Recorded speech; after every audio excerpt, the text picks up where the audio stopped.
Hey everybody, it's Nathan Cool and a quick tutorial on color match. Every once in a while this could bite you if you do enough photography. Somebody's going to say, I thought that was kind of a red, wasn't that kind of a green? Even like the walls in this room right here, they look a little bit gold using auto white balance on the camera that's recording this, but it actually has a little bit of green into it also. So depending on what you're doing, whether you're doing real estate, whether you're doing portraits, whether you're doing product photography, you got to get the colors right at some point. Somebody's going to really notice that this isn't quite right. So how do you guarantee that's going to be that way? Well, I've got 3 different techniques I want to share with you today. First one, it's very simple. When you first walk through, whether you're talking with somebody doing portraits or you're walking through doing some real estate, walk through with the client, try to get some feedback. If they don't really have any feedback about the colors that are in the house or possibly the makeup that the person has or the outfit that the person's wearing if you're doing portraits, then you're probably not going to have to worry about this too much. But it's still is critical on my end to make sure. It just bugs me if I don't get the colors right. So what I do is I use this thing called a gray card. I already have some information from the client, got a pretty good idea what their expectations are and also the colors that were used. For instance, in a house, I might take this for every paint color that's in the house. I'll do a separate shot with this. I'll show you how that's done. Also, not just for the colors of the walls, but also lay one on the countertop, lay one over by the cabinets in the kitchen. This is where that person has put so much money into their house. They take a lot of pride in it. They got it right. They picked those colors for a reason. So to get those right, it's actually pretty simple. Only takes a few clicks to make sure this happens. Then worst case scenario, the third step is where you could run across where no matter what you've done and you're trying to blend some images and some advanced post-processing, then you can run across some obstacles, but Photoshop has a real quick fix for it. So I want to cover those 2 bases of using the gray card and then doing some color matching in Photoshop. Let's take a look and see how it's done. So in this example, I shot this fireplace for this room. It was a beautiful, beautiful room. And I did 3 different frames. This was just an ambient shot of just natural light. This is using auto white balance.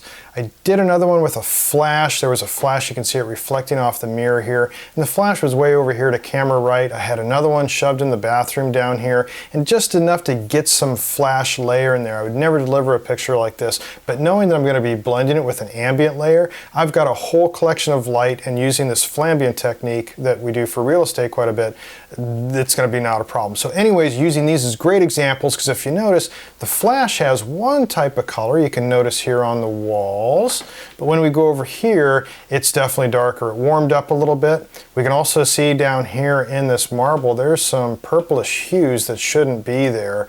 As you can see from the flash, there is a little bit of red. There shouldn't be as much that's showing up here. So what we can do, we can actually see the difference in colors by looking at the white balance, something you may already be familiar with. It's up here in Lightroom. And we can see the white balance setting here was about 5349. That's pretty much natural daylight. But what we've got here is also a lot of purple tint thrown in there. It measured up at 0.25, worst case scenario. And I gotta admit, I exaggerated this for the example.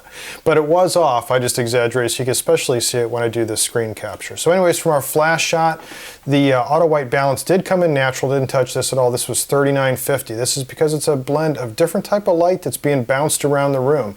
And also just +4 on the magenta scale compared to where we were at 25. So what I did was, after doing my flash shot, boom, there I am. Then I go away. There I am. There's my gray card. So I just hop in the shot real quick. I gotta admit there's some funny footage of me bouncing around real quick with some weird facial expressions. Getting just another quick shot. By the way, that's where I'm triggering it off, our cactus that's hung off my pocket.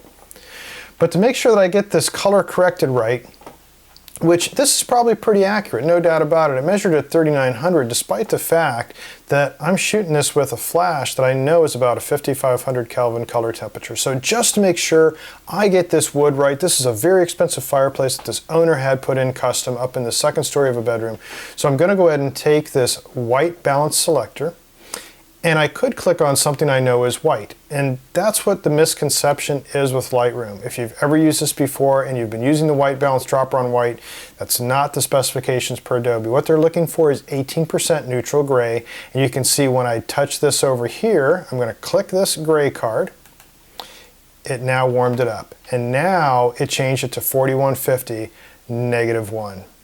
I'm going to take those exact same settings now, 4150, -1, and I'm going to put those in my flash shot. So let's go ahead and go to 4150 over here. And over here on the tint scale, I'm going to go -1. That actually puts a little bit of green into it. So that wasn't a very major adjustment, but I know when I go back to this, if the client ever wonders, yes, this was accurate. I can prove it with a gray card as well. So I've actually got that. That's fantastic. But I still got a problem. I want to use this with also this layer for ambient, and this is way off. I can't use the same white balance settings that I did in these shots because a flash was used. So there was a different type of light that was used and a different color temperature that was emitting from that. But not to worry. That's the third step we're going to do. I'm going to go ahead and highlight both of those, right click, edit in, open as layers in Photoshop. So this is very typical using that flambient, that flash ambient blend, where bringing in an ambient layer, bringing in a flash layer, and blend that together. Now, a couple ways now I can deal with this. Photoshop has these now loaded up, and you can see over here they are layers. And my ambient is on top, underneath was my flash layer. Let me zoom in here.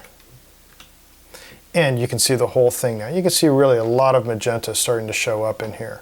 So a couple things I can do. One thing, first off, I want to align these layers. Now I have an action that I hit F2 and it does it for me, and didn't really change that much. You can see a little bit over here on the side, got a little white because it wasn't, but this does a pretty good job at lining up the layers for me. And once I get past that, now what I can do is take that ambient layer, and I could change it to luminosity mode. And hey, now I'm just using the angle of light. That isn't so bad. So I've got this pretty well dialed in. I could probably just use this as my ambient layer and be done with it. But I got a bigger problem. And you can see it if I go in and I zoom in to this area here. Notice what happened. My colors are off up here.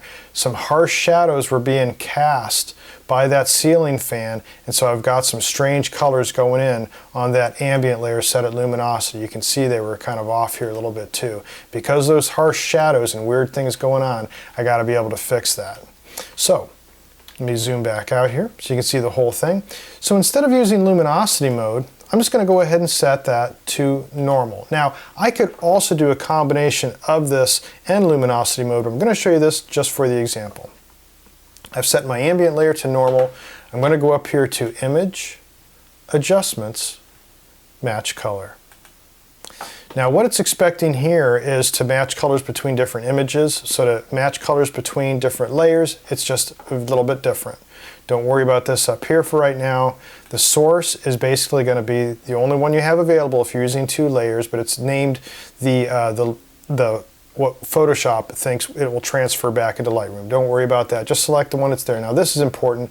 The layer that you're going to reference from is going to be that bottom layer. That's 2367 in this case. So I need to select 2367. And once I do, then you can actually see the colors change. So let's go back and forth. Before, after.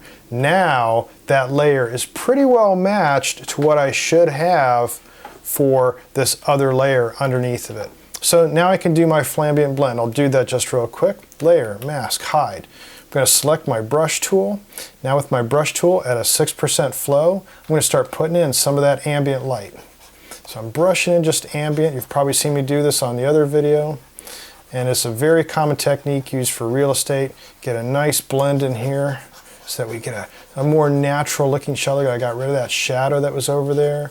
This is starting to lighten up here. It's starting to look like a more natural shot. Getting rid of the harsh light over here. I'm just painting that on. And also, look at that. Bring up that beautiful looking wood that's in there. And I've got a correct color on this too. So now that I've got that, I'm happy with it. I know my colors are accurate and my colors now are matching.